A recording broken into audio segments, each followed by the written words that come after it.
Hello, it's Anthony Chadwick from the Webinar Vet, welcoming you to another episode of VETchat, the UK's #1 veterinary podcast. And I'm super honoured to have Garth Jordan on the line today. Garth is the CEO of AHAA, the American Animal Hospitals Association. It brings back a bit of nostalgia to me because I can remember reading a lot of JAHA articles when I was doing my dermatology certificate, particularly Danny Scott's wonderful monologues on feline dermatology in the mid-70s. So, Garth, great honour to have you on. Thanks so much for agreeing to come on and have a chat with me. Oh, thanks for inviting me, Anthony. I appreciate it. And I'm looking forward to our chat today. Yeah, I mean, obviously, Garth, just for people listening in, tell us a little bit about your background. How have you found yourself in this world of veterinary, which we sometimes think is a bit eccentric and so on, but it's so good to get people coming in from the outside. Sure. The first third of my career was actually spent as more in my bachelor's, which was biochemistry and environmental chemistry. But the remaining 2/3 of my career so far have been in professional and trade associations, both U.S. focused as well as international. And so I worked for a variety, mostly in human healthcare, OR nurses, medical group management, and healthcare finance again, in the US and also internationally, working to run associations, professional and trade associations. So most people don't really think of working in an association as a career. A lot of us think about volunteering for our associations as part of our profession. But there are groups of folks like me that run associations. I've been doing it for a little over 20 years now. And given that I was working in human health and running associations when the AHA CEO role came up, I was able to apply and have a great conversation with a board of DVMs about what it might mean for AHA to have its first CEO that was not a DVM, that was more of a professional association executive. And we had great conversations about it. And here I am, thanks to the board. Fantastic, Garth. And I think it's so important. We talk about it a lot. As a profession, we can be quite conservative. We look inwards sometimes Sure. more than outwards.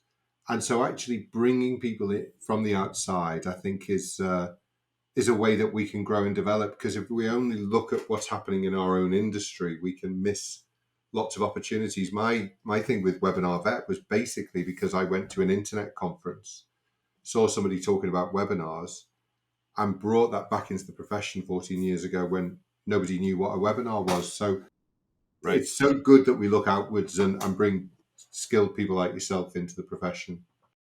I agree with you. Navel gazing has its benefits, but also it has its challenges because we do get too focused on our own worlds and actually think that we are maybe so different than the rest of the world, Yeah. when we can actually learn not only from the differences, but the similarities that we find between whether it's animal health and human health or animal health and technology.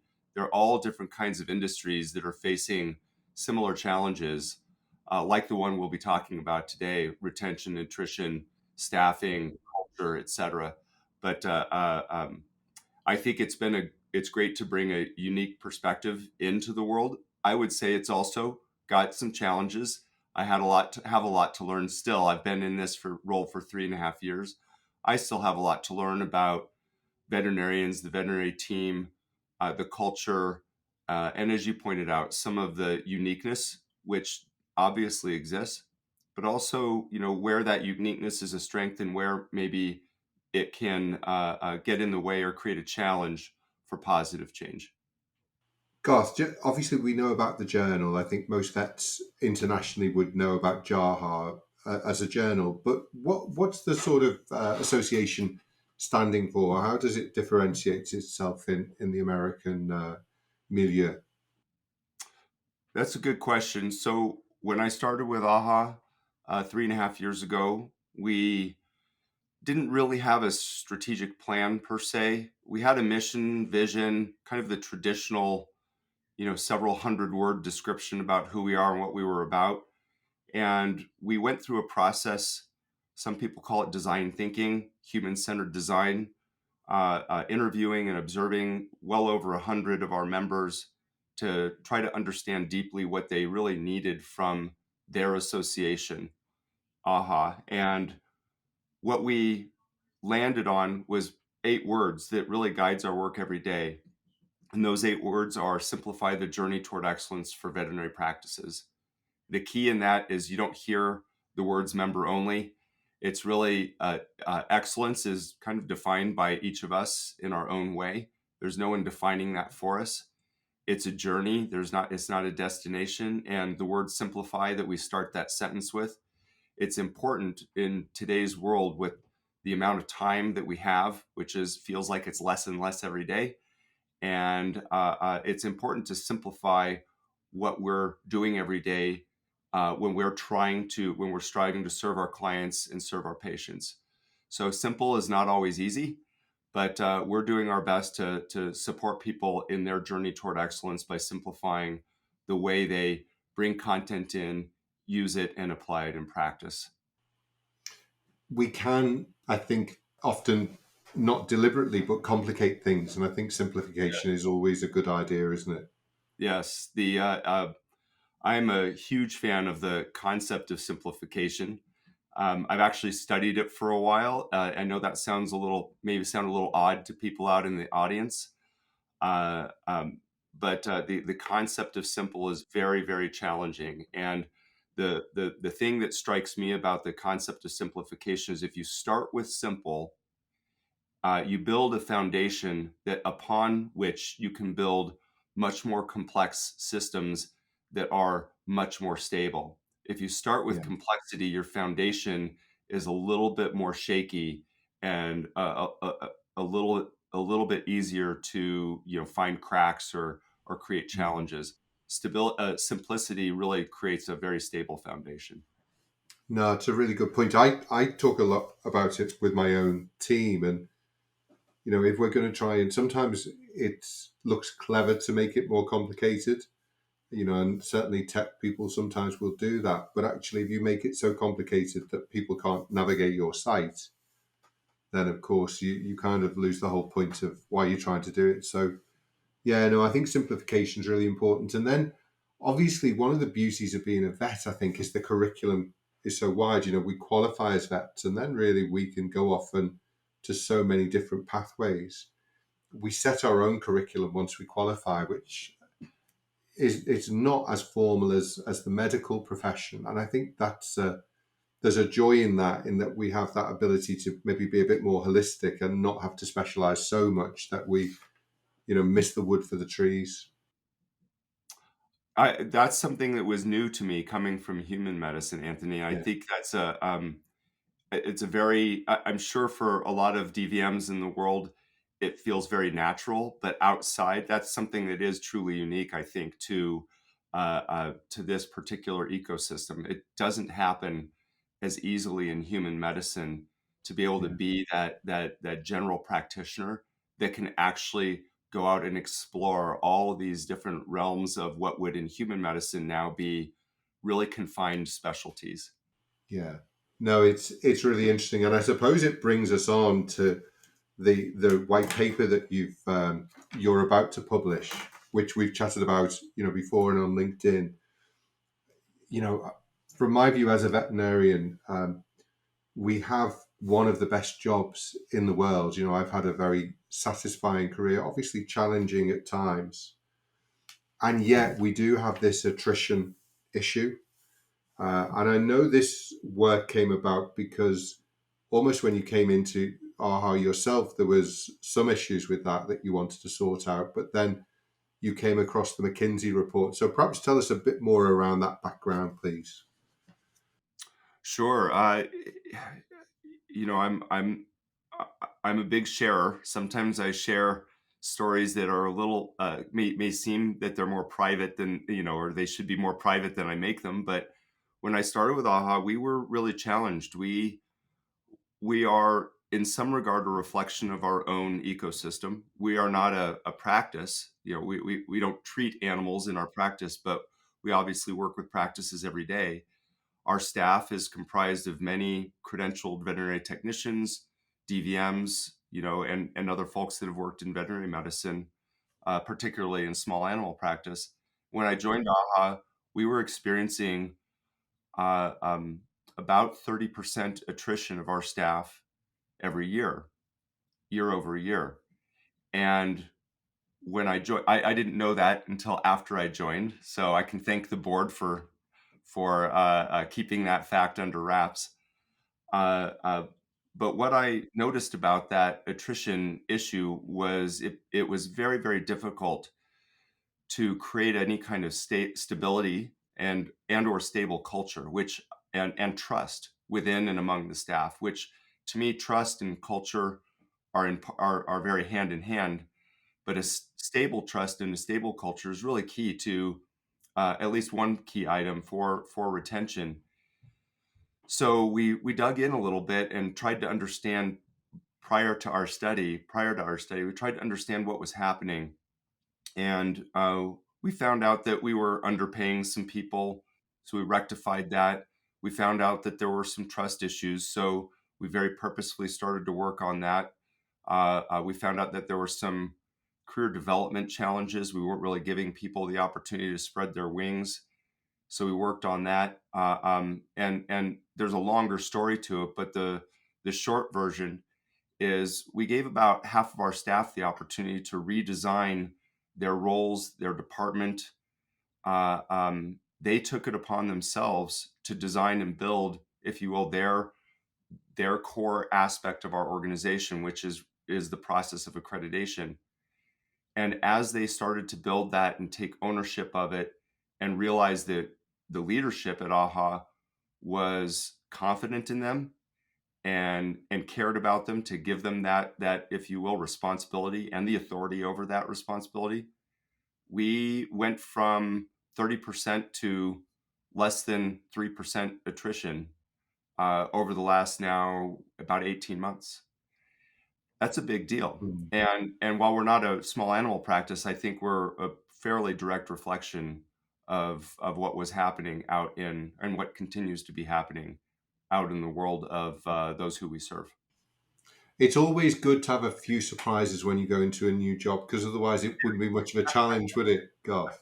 That is very, very true. Yeah, that's a great way to look at it.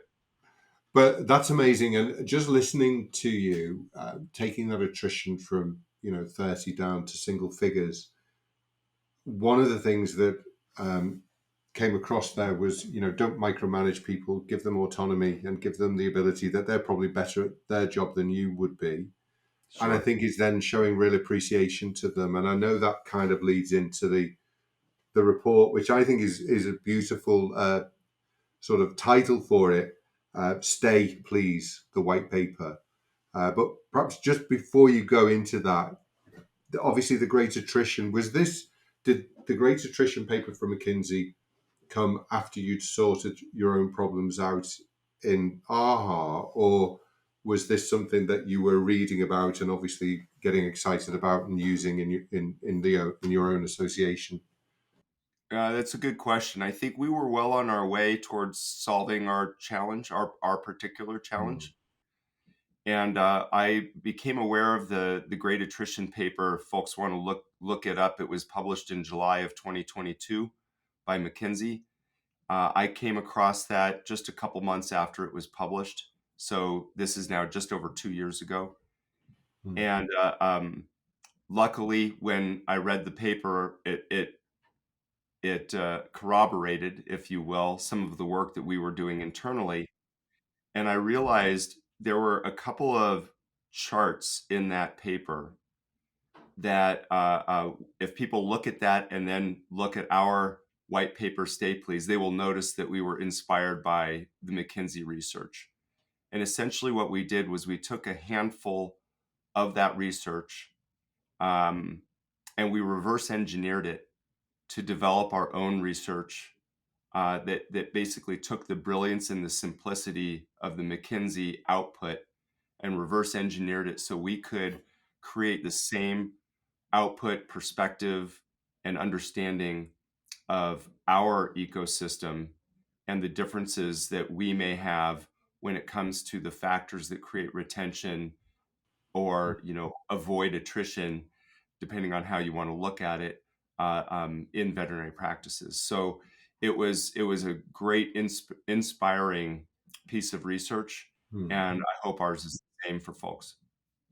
And I've obviously had a sneak peek at a couple of bits of it, but I think the charts, as you say, are very simple. They ask very simple questions, and they may sound similar, but actually there is a subtle difference between them. And being able to bring that evidence base in, the results are not surprising in a sense, but it actually is great to bring that scientific vigor to them. That perhaps before we've said, well, obviously, if you want people to stay, it's good not to shout at them every day, Right. for example. Yeah, it's interesting, Anthony, because we're today. I realize the podcast will air later, but today we're just starting to uh, um, dribble some of these results out with folks, like in our conversation that you and I had, Yeah, and the reaction is the same. People love the research, and they say, "Well, intuitively, it all makes sense." yeah, But you've put what the research does is it puts not only some numbers to it, but some order to it. yeah, So I'll just reveal a kind of an insight from this research, and that is we studied about 15 factors that to try to understand what causes good retention, yeah, what makes a practice sticky, and or what causes attrition, what forces people to want to leave. yeah, And the interesting thing among the 15 factors, things like, do I have career development opportunities? Do I have a flexible job, right? Can I work the right kinds of shifts or whatever?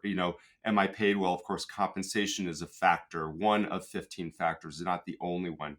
So we study these 15 factors, and what we find is there are really, out of the 15, there's about 7 or 8 that are ultimately the most important factors that are common across every role in a veterinary practice. So the veterinary technician, the assistant, the DVM associate, the medical director, the hospital administrator, even the practice owner. Everyone places these 6, 7, 8 factors up at the top. Right? But when you ask them if they're staying in the practice where they want to stay, they will tell us that certain factors are more important to create practice stickiness or loyalty to the practice, whereas other factors are more important that create attrition. They make me want to leave. So, I can get into some of those specifics, but what happens when you learn that by not only across the practice but by role, you can start to and what we've done in the white paper is we've started to prioritize what factors to look at first. For example, if your practice is experiencing high attrition, mm, high turnover, well, look at these three things first. And if you're on in the 10 to 20% attrition rate, that's better than average. Maybe you don't need to do those three things first. Maybe you do the next three things. And so we're mm. able to give more of a pathway as opposed to people looking at 7, 8, or even 15 factors trying to figure out where to start. And I think it's interesting if a practice, has medium attrition, probably if the leaders and maybe, the people who are working in the business as well, if they can get around and actually chat, they can obviously say, well, actually, we feel valued, we feel appreciated, the Right. pay is fair. So we're doing those things well. Now, what's the next level? What's the next stage to do? And as you say, so I'm sure some businesses won't have those very obvious values and a really set culture. So sometimes it's also going back to basics and saying, well, what sort of practice do we want to create? Are we kind to each other? Are we appreciative of each other, etc.? The values and the culture, well, the culture always happens whether you want it to or not. And it's whether you, as the leader of the practice, set, a good example of a culture that Right. is fun. It's exciting to work in that place. It's or otherwise, if you don't want to set it, somebody else sets it in the business. It might be if you're negative, or it could be one or two negative people, if allowed to stay in the business, can very quickly corrupt and make it toxic, can't they? Yes, I'm a big believer in the I don't know where it came from, and I wish I was the one that said it first, but I wasn't. I'm a big believer in the phrase the culture you create is the culture you tolerate. Yeah, Uh, uh, and because it's going to happen with or without you. And I do believe that culture is a design. We yeah, can design it. It's not like designing a product or a service, but it's a design with purpose, with attitude, with conversation, and especially with how you treat people, as you pointed out. And the research that we conducted for practices that are experiencing high turnover, you use the word value in there, Anthony. I want to poke at that and focus on it. For those that in this kind of stepwise process in the white paper that we say for practices that are experiencing high turnover, kind of stop the bleeding, right? Think about it almost like a patient, right? yeah, Uh, Got to stop the bleeding. We look at really the top four factors are fair to stop the bleeding are fair wages, showing appreciation for work, offering people decent career development opportunities, and demonstrating caring leadership. Those are the four factors. And if you look at them together thematically, what they really are about is demonstrating that you value the human beings who are working in your practice. You yeah. value them financially, you value them emotionally, you value them for the work that they contribute. It's really about demonstrating, that you appreciate the value that they bring to the table every day. And and so I appreciate that you use that word. That is a key thematic word in that first, if you will, the first big step. If you have to Mm. stop, the second one, which I'll just throw out there for fun, is if you're looking if you don't have 25-30% attrition, if you're maybe 15 to 20, maybe you aren't necessarily, if you will, bleeding like other practices are. Maybe you want to create a more sticky practice. That's really about helping people feel like they belong. There's a little bit more value there, but how do I belong? I've got a place that's flexible to my needs. um, Flexible Mm. workspace. Maybe some of my well-being is supported, but the most important factor in there is that I feel like I'm part of a team. The teamwork came right top of the list, didn't it? Absolutely to the top of the list in creating a sticky practice. Uh, um, uh, Attrition compensation kind of rises to the top of the list when people are thinking about leaving. Mm. Compensation is foremost in their minds, as well as career development, those things where it's demonstrating personal value. But when people are saying, I'm staying, this practice, I love it, it's very sticky to me, the thing that rises to the top, why I'm staying, is not because of compensation or career development opportunities, it's because I'm part of a team. Also, in that category, we had meaningful work and good quality medicine as well. So, obviously, Right. people want to work in a practice that is seen as a high quality place to work in as well. Right. So that would be step three. So step one is stop the bleeding. Step two, so to speak, is find room for improvement to improve stickiness, and that includes the making sure you have a high functioning team and et cetera. But the third step is really about turning your practice team into champions. Mm. And the way you do that, especially with your kind of your core clinical team, veterinary technicians and associate DVMs share these factors and these values around these factors of meaningful work and practicing modern medicine. We're not dictating what modern medicine is. It can be Mm. about process, it can be about technology, it can be about a variety of things. But the DVMs and the technicians who say, "I love my practice, I'm staying, and I'm a champion for my practice," meaning they'll be your best recruiters. They Yeah. will be the ones who set the tone in your culture. that on top of and right alongside of working on a functional team, they say that practicing modern medicine and finding meaning in their work makes them it's kind of like I'll never leave and I will Mm. bring the best people to us. And imagine that if you have all those champions Yeah, working for you, right? absolutely. And I'm going to do a little plug for education at that point because I remember seeing a paper at BSAVA Congress, a poster, and it was very much a positive stressor was seen as that they were receiving good quality training and education and continuing education post qualification as well. So if you train more and if you give the budget and if you show that that's important in your business, then Right. vets will become better, nurses will become better, technicians will become better, and they're more likely to continue to love the job because when they walk into the consulting room, they feel they've got a better chance of solving that person's problem than if they were untrained. I'm really happy you brought that up because that's a solution, right? The idea of making sure that everyone on your team has an opportunity for ongoing professional development. In the first place, when we look at the data by role, every role appreciates the opportunity for career development. They may Mm, appreciate it with a different priority and intensity, but every single role appreciates it. And when you think about the idea of career development opportunities, it supports a couple of different factors in a couple of different ways.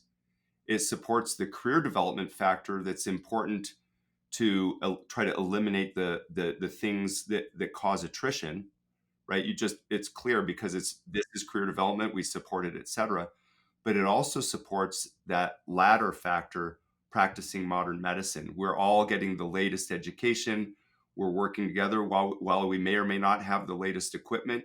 We're actually learning techniques. We're learning, et cetera, right? So one solution like education can support two different factors that yeah. are part of the journey of improving retention and eliminating attrition. One of the charts I really liked was, I'm planning to leave, please value me. And that was against all of the roles that you might see in a hospital. And I think it's one of the big strengths I would suggest at AHA that you've got that breadth of everybody within the practice is represented within AHA. And that helps, I'm sure, to create better teamwork because, from this survey, you've got obviously the medical director, but also the hospital administrator, practice manager, DVM non-owner, technician, tech assistant, CSR. It's a great way of, if you only look at the practice in terms of what the vet thinks or what the nurse thinks, you're missing a trick, aren't you? Yes. So at AHA, our members are the practices themselves. So they're organizational members. Yeah, So we have, as members, then as individual members, anyone on the practice team can get access to the content, our guidelines, et cetera, that we have to offer. And so in that, we basically feel like we represent the entire veterinary team, not just one role, which that's not a criticism of associations that are about, a slice of the profession. We feel like we represent the team holistically. So this research was conducted with the entire team in mind. We have almost 15,000 respondents across all of the roles, statistically significant uh, um, responses from every role. So the good news about this research is when we publish this white paper, the charts in the white paper we're hoping to be interactive, so you can actually look at responses based on are people staying or leaving, different factors that make them want to stay and leave, and interact with this white paper, right? But the good news about it is you can look at this research from the perspective of retaining the entire team with just like a handful of larger initiatives. Or you can say, hey, if my practice is really challenged with retaining credentialed technicians and DVM associates, I can focus on the factors that are most important to them, Mm. which, like I said earlier, the top 8 factors are really common across every role. But when you look at people who are saying, I'm staying or I'm leaving, those factors by role might change in priority and intensity. So it's good to Yeah. know, both by role as well as holistically, what's going to draw people in, what's not going to push them away, what's going to make your practice sticky. Just maybe one final point to finish, because I think it's something that I think quite a lot about just recently, and it's that whole idea, and you've mentioned it in the report, flexibility. Are we still wanting to hold on to a very um, inflexible way of working? You have to work 9 to 5 or 9 to 7 or whatever the hours are, 40 hours a week. We don't want part-time workers in. Maybe that, one of the things I hear when talking to my members is, gosh, it's really difficult to do training at the moment because it's a 5 vet practice and there are only 3 vets in the practice. So that is, a challenge. And you can look at that and say, well, we need to find 2 vets. Or you can look at that and say, actually, what we need to do is think of new ways of working, of promoting our nurses more, of using technology, etc., to make things easier. The that's a really interesting example that you bring up. The uh, job flexibility. We try in our white paper to give people some ideas to think about if they are challenged with any one or multiple factors, right? So, for example, a simple one, it sounds simple, is compensation, right? You can go out and do a compensation study and figure out if you're paying people what they're really worth, what they feel like they're valued, right? Or at least try to close the gap to some extent. But to do that also requires that you are, with the people that you employ, are operating, if you will, at the top of their skill set. So oftentimes, at least in the US, we're not using veterinary technicians at the top of their skill set. If we do, it actually frees up a significant amount of DVM time where then they're able to work on perhaps more fulfilling tasks themselves or work themselves, Yeah, and maybe even work that is drives more revenue, so you can afford to pay your technicians more. These are factors that interact with each other. yeah, definitely. I do have one more thing to say about flexibility as an example. Compensation, well, going back to compensation, if you do a compensation study, that's usually driven by the owner or, someone in that kind of C-suite type of level. But something like flexibility, uh, depending on the goals of the practice, maybe you want to be open 6 days a week, 10 hours a day, just for whatever, just as an Yeah, example. It would be easy to assign the hospital administrator the scheduling and just say, go schedule it. What's more challenging, but I think a better route to go, is to bring the staff together in some kind of meeting and say, we're going to co-create our schedule. yeah, We have a goal of being open 6 days a week, 10 hours a day, right? But if we co-create our schedule and we all have ownership in what that schedule looks like, and we try to accommodate the needs of our staff to the best of our ability, now we all own the schedule together. We understand where we do and where we don't have flexibility as a team and also individually. And you have people more invested in the schedule itself and also more understanding of it. And maybe you try that out for a few months, and then maybe you try to redesign the schedule in another co-creation effort mm, together. But bringing people in with intention and with that idea of co-creation can also help solve and work on some of these factors. And I think flexibility is an example of one of those factors where we can do that together as a team. And then guess what? That supports our teamwork effort too. exactly. And people feel that you're listening to them rather than there's a command comes from up above which says you are now going to work these hours. And of course, if there's no discussion on that, people don't feel valued, and eventually they leave that practice, particularly if those hours that they've been doled out do not meet with their lifestyle. Exactly. Exactly. Yeah. No, this has been really good. I think it's great to get this evidence base to it because, as you've said, people feel it's intuitive. But actually, to look at it in a very scientific way and say, look, here are the things that you really probably need to look at as a business that's, um, got attrition at 30% as opposed to 15%. There's different things that you can look at. I think this is a really interesting and useful tool, and I hope it's going to be well used by the profession. And thank you so much for making this research available to your cousins across the pond as well. Well, it will be anyone worldwide Yeah, can download it. Of course, we did this study focused in North America. I yeah, believe it's got applicability across the pond and across many other ponds, yes, uh, right definitely. across all of the ponds. We deeply believe that, unfortunately, in the U.S., we're experiencing about an average of 30% attrition, and Yeah, more than 30% of the veterinary team at any one point in time is thinking about leaving their current practice. And a large chunk of that is thinking about leaving veterinary medicine altogether. So exactly. plugging that hole is important.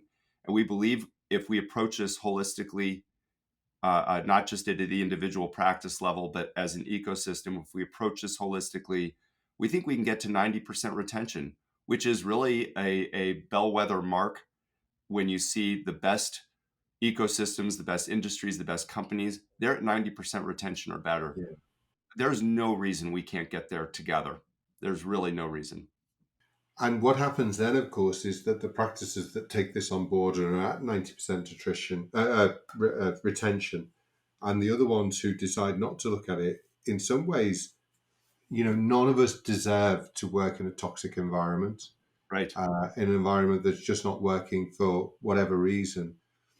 Having that ability to stay within the profession and move to a new practice rather than say, the veterinary profession is not for me and leave it, which I think is happening, Yeah. is a great gift if we can make that come to fruition. So, Garth, I know it's not only your work. Thank you to everybody who's been involved in it, and I'm Great. looking forward to reading it in a bit more detail when it's revealed. And perhaps we can share some more conversations when we meet up at God willing VMX in 3 or 4 weeks' time. Well, hopefully we share conversations and not our kennel cough. Yeah. Yeah, I'm sure it will be gone by then until we get another one. Right. Exactly. Thanks, Garth, Dan. thank you so much for your time. I know how busy you are, and I really appreciate that you've been able to come on and share some of this wisdom with the listeners at VetChat. So thank you so much. My pleasure. Thank you so much. And I hope we can do this again. Thanks, Garth. Thanks, everyone, for listening. This has been VetChat, the UK's #1 veterinary podcast. Looking forward to seeing you on a podcast, a webinar, or who knows, even face to face sometime very soon. Take care. Bye bye.